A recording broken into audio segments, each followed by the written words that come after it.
तो स्टूडेंट, इस क्लास में हम पढ़ने वाले हैं डेसिमल टू बाइनरी कन्वर्जेशन। मान लीजिए आपके पास में कोई भी डेसिमल वैल्यू है, जैसे कि हम लिखते हैं 15.812। ये हमारे पास डेसिमल में है, हमें इसे कन्वर्ट करना है बाइनरी में, यानी कि कोई भी वैल्यू हम लिखते हैं बाइनरी में जिसका बेस 2 रहेगा। तो देखते हैं हम इसे कैसे कन्वर्ट करेंगे। दोस्तों, यहाँ भी हमारे पास में जो वैल्यू है वो फ्रैक्शनल वैल्यू है। पहला पार्ट इंटीजर और दूसरा पार्ट हमारा फ्रैक्शनल।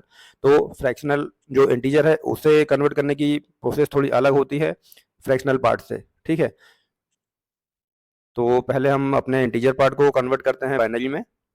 इसके लिए हम वैल्यू को लिखते हैं 15 और इसे हम डिवाइड करेंगे 2 से। ठीक है, और जो भी हमारे पास रिमाइंडर आता है, दोस्तों किसी भी चीज़ को जब 2 से डिवाइड करते हैं तो रिमाइंडर मोस्टली 0 या 1 ही आएगा। तो इसे हम डिवाइड करेंगे 15 को 2 से, तो यहाँ पर ये 7 टाइम्स जाएगा और रिमाइंडर हमारे पास 1 बचेगा। फिर 2 से डिवाइड करेंगे तो ये 3 बार जाएगा, फिर रिमाइंडर हमारे पास 1 बचेगा।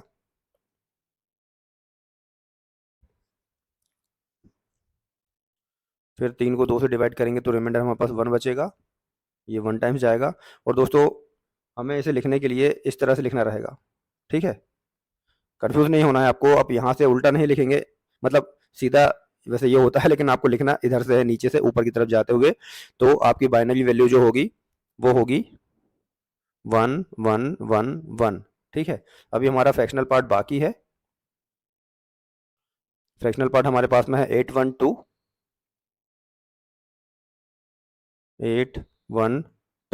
दोस्तों, फ्रैक्शनल पार्ट को बाइनरी में कन्वर्ट करने के लिए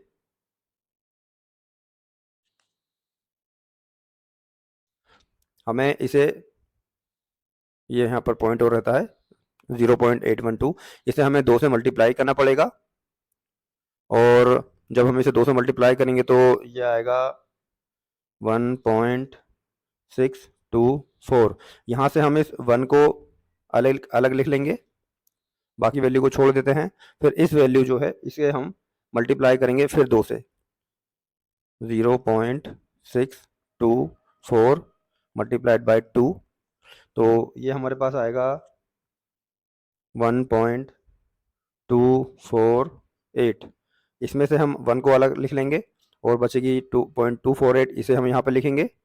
इसे भी हम 2 से मल्टीप्लाई करेंगे।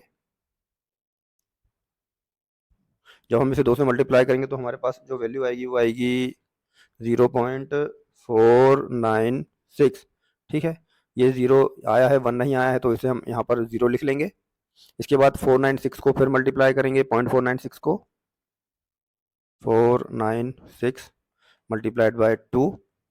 तो यहाँ पर हमारे पास आएगा 0.992।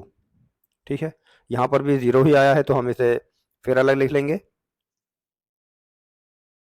इसके बाद फिर ये जो 0.0992 आया है इसे यहाँ पर लिखेंगे और उसे भी 2 से मल्टीप्लाई करेंगे, 992 multiplied by 2 is equal to से हमारे पास आएगा 1.984। यहाँ से भी हम इस 1 को अलग लिख लेंगे। ठीक है, तो दोस्तों इस तरह से हमारे पास जो फ्रैक्शनल की वैल्यू निकल कर आई है वो ये होगी। इसे आपको इस तरह से नीचे से ऊपर नहीं, ऊपर से नीचे की तरफ लिखना है।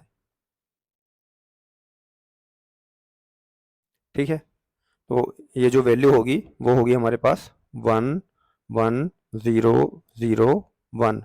तो दोस्तों ये आपका आंसर होगा। इस तरह से आप फ्रैक्शनल वैल्यू को अलग तरीके से और सॉरी इंटीजर वैल्यू को अलग तरीके से और फ्रैक्शनल वैल्यू को अलग तरीके से कन्वर्ट करते हैं। ऐसा ही हमने बाइनरी से डेसिमल के टाइम पे किया था, दोनों की मेथड थोड़ी सी अलग थी। ऐसा ही हमने डेसिमल के टाइम पर भी किया है। तो दोस्तों ये बहुत सिंपल सी मेथड है जो इंजीनियरिंग में हम डेसिमल को बाइनरी में कन्वर्ट करने के लिए यूज़ करते हैं। अगली क्लास में हम ऑक्टल को डेसिमल में कन्वर्ट करना सीखेंगे। और बाकी जितने भी नंबर सिस्टम है उनको आपस में कन्वर्ट करना सीखेंगे।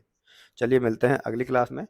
अगर आप चैनल पर नए हैं तो चैनल को सब्सक्राइब कर लीजिए और वीडियो को अपने सारे दोस्तों के साथ शेयर कर दीजिए जो भी इंजीनियरिंग कर रहे हैं या डिप्लोमा कर रहे हैं।